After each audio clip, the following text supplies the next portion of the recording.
Hello everyone and welcome to BlueMagicReviews. As always, I'm here as BlueMagic, and I'm here to share information that you may have not known, may have been confused about, or may have just not cared to learn. That said, today's subject is something I've been asked for literal years now. Like, seriously, since I took up the mantle of Blue Mage in my name, I've always been asked randomly, what's a Blue Mage? Is it like a wizard? Which then evolved to simply asking me if I was this or that, or what that even was. So I decided to start making a list of my most common questions and most common answers, which I shall present to you in The Magical Catalog by BlueMagic. Chapter 1, The Basic Trio of Magic. Because I decided to do a personal flair to these, we'll only be covering a small portion at a time, which will also reduce the amount of time you need to really watch these videos. So hopefully it'll track a few more views as well. But additionally, a lot of spellcasting types are often confused with each other, even in popular media, or have parts where their magical ley lines cross, resulting in a lot of similarities. But they have enough differences to, deserve a different name. Regardless, here's the three that we'll be covering today: Wizard, Witch, and Sorcerer. We'll also be giving brief summaries on characters that fit inside each category, but they're mostly examples, so don't expect too much depth in that regard. This part is just an experiment to see, if there's any interest in that, but it will be continued in the next part should there be an interest. Still, a few examples may either surprise you, confuse you, or, annoy you, so be sure to leave a comment about them below. Now to start off with, we have the most common magic users in the universe of writing, the Wizard. Typically shown as a wise old man, the Wizard is a title that refers to someone who has spent a lot of time to study the arcane arts. This usually results in them being unkempt old men with very long beards, usually in a very long robe as well, and usually surrounded in books in a far-off tower, cave, or just a regular house, really. Out of most magic users, they're the ones that understand how magic works the best, but they're not necessarily the most powerful. They are simply wise, and often need to use a tool, such as a wand or staff, to access their magical abilities. However, their experience cannot be denied when it comes to magical topics, and they often have extensive knowledge about the wildlife around themselves or in far-off areas, as nothing is more magical than the earth itself.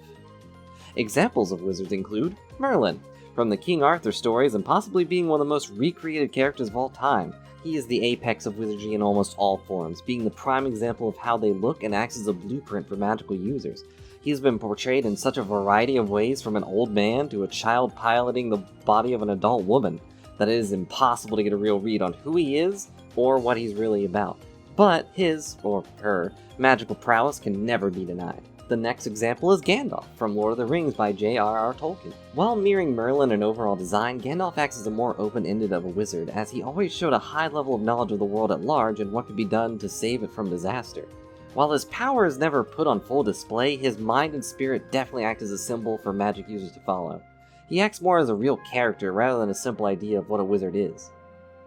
Next we have Prospero from The Tempest by William Shakespeare. Prospero is a perfect example of knowledge driving those that wield it into insanity.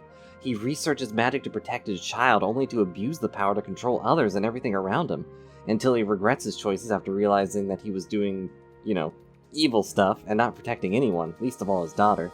Knowledge becoming power is something that wizards always have to fear, as finding absolute power typically corrupts you absolutely. And that's the wizards. Now, moving on, we have the witches, a gender opposite of wizards in some cases, but typically shown in a different light altogether. Witches are ones that seclude themselves and focus on learning powerful curses or alchemy to enhance their magic. In order to counteract their lack of knowledge in the arts, witches will typically form a contract with some type of familiar to enhance their abilities and offer them protection, along with companionship, but that depends on the witch herself.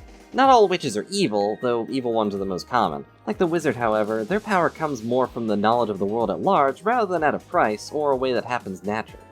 Their goal typically revolves around some form of keeping their vanity in check, though this is not always the case, and unlike the wizard with their wand or staff, the witch is often seen using a broom as their tool of choice, but sometimes have an umbrella. Such as examples in The Wicked Witch of the West, from The Wizard of Oz by L. Frank Baum. I don't know if I said that right, but acting in a similar fashion to Merlin in the way of being a blueprint for witches in the future, the Wicked Witch of the West is iconic in multiple ways. While she isn't quite responsible for the idea of riding a broom, since she has an umbrella in her original portrayal, she did introduce the long black robe and cap that most witches are affiliated with. Her green skin and wicked nature also influenced other forms of witchcraft, but did not rule them, as she's one of the few that has simple weakness of being unable to handle water on her skin, which most witches don't tend to have. Her nature was only made to be simply evil, and other witches have evolved from that notion, thankfully, so not all of them are wicked, but all of them are witches. Such as the Three Witches from Macbeth by Shakespeare. The three witches were formed from the classical myths of the Fates, from Greek and Roman mythology, but much more wicked twist as they manipulate Macbeth into his own downfall after promising success. Their powers act more like that of a prophet or seer, but still reside within witchcraft due to the nature of their powers possibly coming from an understanding of how the magic of divination works. But moving on to the third example, we have Kiki, from Kiki's Delivery Service by Hayao Miyazaki. Don't know if I said that right either, but Kiki is a complete flip from the previous two, as she's what most would accept to be a traditional version of a witch. She has a familiar, flies around on a broom, and uses an understanding of magic to actually assist people, and yet remains grounded in reality, as she's still human and must grow up. Unlike the other two, she isn't really given any form of wickedness beyond the ideal that she has to grow up and drop her childish attitude, and instead acts as just a normal person like anyone else. But with a touch of magic thrown in. Now before we move on, some of you may be upset that I'm not mentioning a certain franchise that made the idea of being a wizard or witch very popular in the early 2000s. The reason for this is simple. They aren't actually wizards or witches at all, because the class they actually fall into is the Sorcerer. The Sorcerer is usually thought to be a natural-born magic user. These types have a subconscious understanding of magic that lets them use arcane spells to construct many different things. What kind of magic user they become, or are, depends on them. But they're the most natural magic user. Unlike others that use some form of medium or spend years studying how to access mana itself, they're able to simply harness the mana they hold inside themselves to do their bidding. They can learn many types of spells, but most tend to go with whatever feels to be natural. Additionally, one can be made into a sorcerer by forcibly having magic put inside them, giving them access to magic they weren't born with. Depends on how this influence is handled that determines if they're truly a sorcerer, though. Additionally, a sorcerer's magic can activate from an early age and doesn't really require any real manner of study beyond learning how to control it and, learn how to use it effectively. Not properly training can result in a rather uncontrolled spiral of magic to come from the sorcerer and damage the very fabric of reality itself. Just casual 5-year-old things. It depends on their natural talent, of course. Training can be done either in a similar manner as a wizard, learning how the world and how mana itself is handled, or through disciplined training with their mana to form spells. It ultimately depends on the universe they're from. Examples, of course, include Harry Potter, the entire Wizards and Witches collection by J.K. Rowling. Harry Potter is set in a scene that mirrors our own, as in it's on Earth, where magical beings exist, and, if people can learn magic, they go to school to do so. However, there's one key detail in there that is the most important, and what causes Harry Potter, and, everyone in the story, to technically not be a wizard or a witch of any kind. This even includes Dumbledore, who was, clearly inspired by the typical portrayal of Merlin as an old man with a long beard. This isn't because of how they properly learned to handle their magic, or even really how the story was written at all, but for one specific reason. All magic is handed out by bloodlines in that world.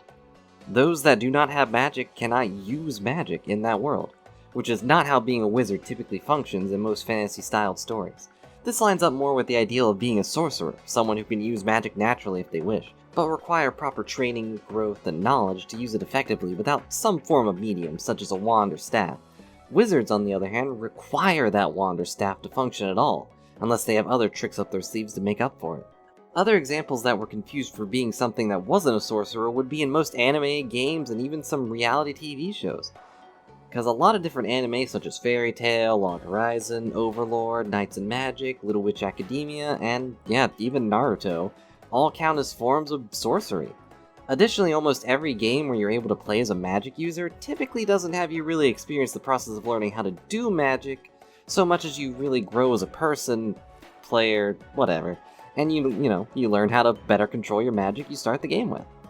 This isn't the case with all of them, of course, just like it isn't the case with all anime or shows, but a majority of them have you playing a natural-born magic user.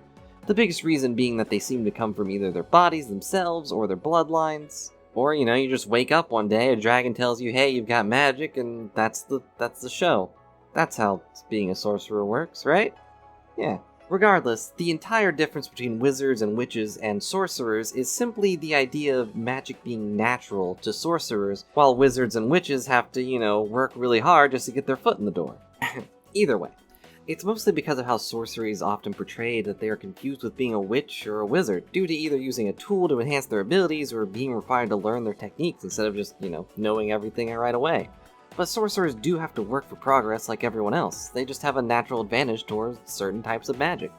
Don't feel awkward or bad if you didn't feel like you knew any of this, though, because, like, most people have popularized the idea of wizards and witches being separate, such as Harry Potter, or even 2 shows with a witch in their name, such as Sabrina, the Teenage Witch, or the previously mentioned Little Witch Academia. While both have various amounts of magical artifacts, curses, and tools to use, and Sabrina, with her familiar and sassy sidekick Salem, they're both technically all about a sorcerer. This is simply due to their magic coming naturally, rather than just from study.